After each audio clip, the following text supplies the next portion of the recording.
sobre a peça em si, né? Esse poder de atualidade dela, inclusive agora que a gente está há 53 anos agora do último golpe, de 64, esse golpe, o protagonismo do judiciário, da mídia e do parlamento é muito forte.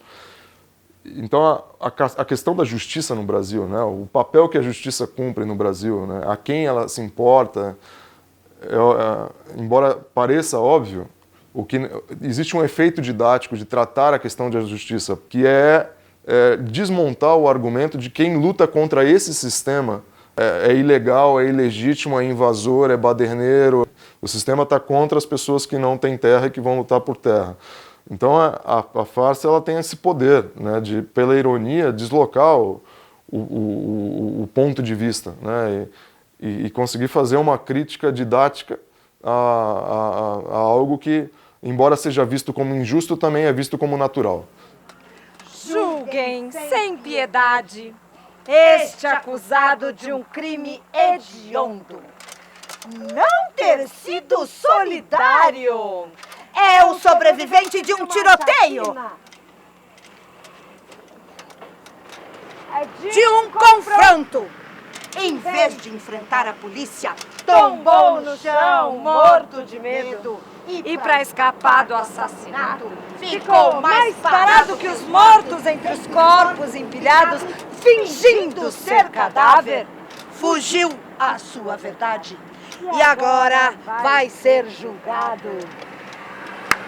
Se Deus quiser, condenado. Por não morrer como herói, junto com os seus companheiros.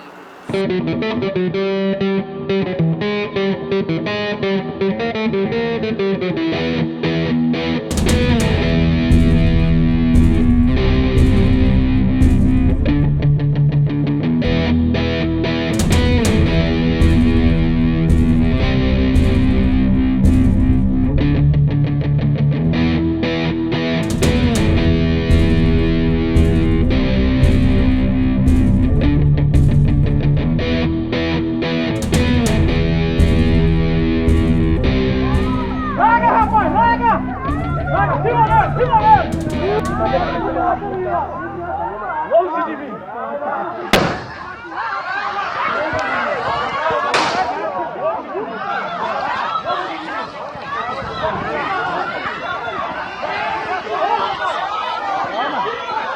Calma!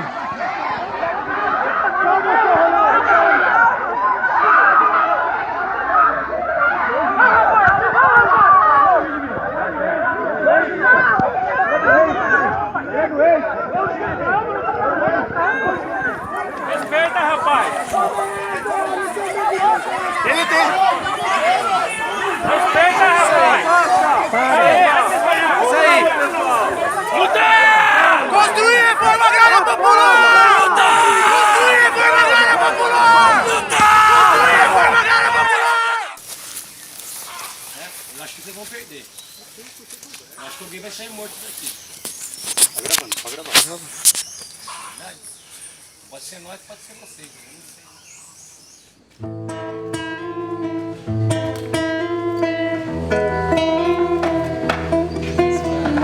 Não queremos sobre nossas tumbas nem água, nem flores. Nada está vivo aqui. Cantamos. Não queremos roupas de luto. Não há na tumba outra cor que a preta.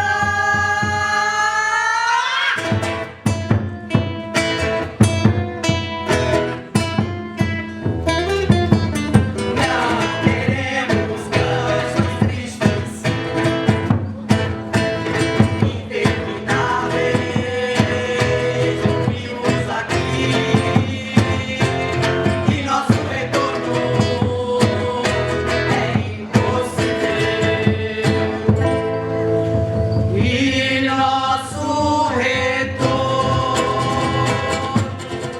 Vocês sabem que, para mim, o sinal verde para o fascismo foi dado em 2013 e que, antes do impeachment, já se podia falar em fascismo no Brasil. O impeachment é a escalada e ainda estamos na ascendente. Portanto, o horizonte é de implantação do fascismo. Também sabemos, e eu concordo, que a grande mídia, pautada pela Reuters mundialmente e no Brasil pelo Estado de São Paulo, está a serviço deste processo.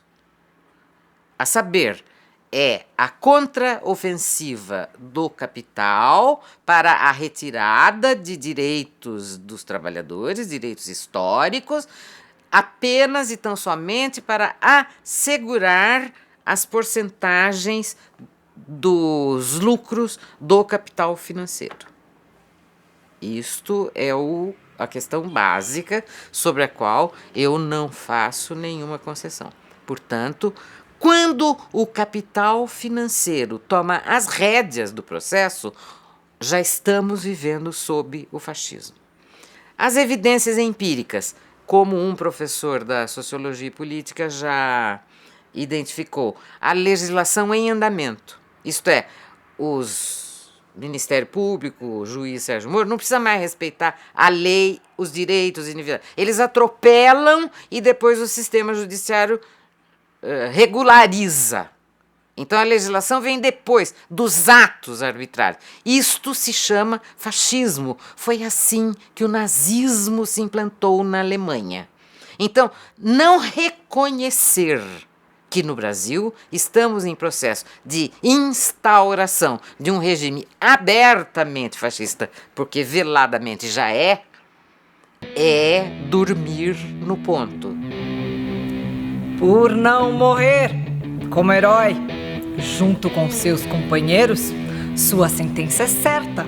Culpado! E só assim absolvido. Pois é morrendo de vez que leva a culpa consigo. Será agora inocente. E executado, nunca mais companheiro dos vivos. Nunca mais companheiro dos vivos. A gente vive num país que, obviamente, não está num contexto revolucionário e o que faz com que a experiência de grupos de teatro político e de movimentos sociais não seja unificada numa estratégia comum, porque não tem um partido que dê unidade a isso. Porque vocês poderiam ser vinculados a um partido, e nós também, e nós todos sermos militantes. As cisões que tiveram com o golpe de 64, uma das principais, é a cisão entre o mundo da cultura e o mundo da política, né? E a entrada, com a Globo nasce em 65, a entrada do marketing na política, com a linguagem publicitária substituindo opções como o trabalho de base, estruturas organizativas que o PT fecha ainda na década de 80 como núcleo de base. Então, as estruturas orgânicas que poderiam nos colocar na mesma condição não existem. Não existem. Os partidos estão se lixando para a cultura. Então, essa desunião gera geralmente ruídos na relação entre grupos e movimentos, porque ficam parecendo que é só assim, uma relação de solidariedade. E não, é como se não coubesse uma estratégia comum para todos. Então eu vejo a farsa como uma espécie de fagulha, como um sinal de como seria necessário uma articulação mais forte que nos desse unidade. O que eu acho é que a gente precisa olhar o inimigo de maneira comum e apontar nossa produção estética para que isso tenha um efeito para a luta, né?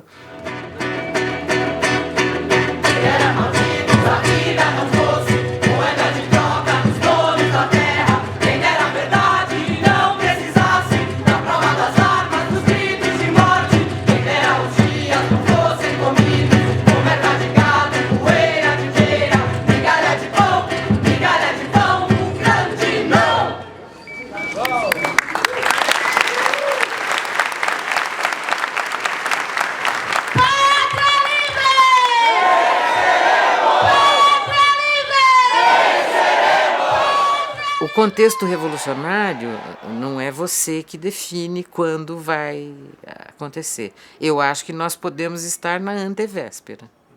Se a temperatura esquentar um pouco mais, podemos entrar claramente num processo revolucionário. E é tipo assim, como diz o Lenin, a temperatura está morna, de repente ela sobe e ninguém sabe dizer qual foi a faísca. Por isso que o jornal dele chamava Iskra, que quer dizer faísca. Acende uma faísca e pronto, desanda tudo, e aí é uma questão de ter direção para fazer. Porque tem isso também. A ausência de uma direção revolucionária permite que as direções antirrevolucionárias joguem água fria no caldeirão. Geralmente a leitura social-democrata tá vendo, não adianta fazer. Os revolucionários dizem ainda bem que fez, porque essa etapa da experiência nós já cumprimos.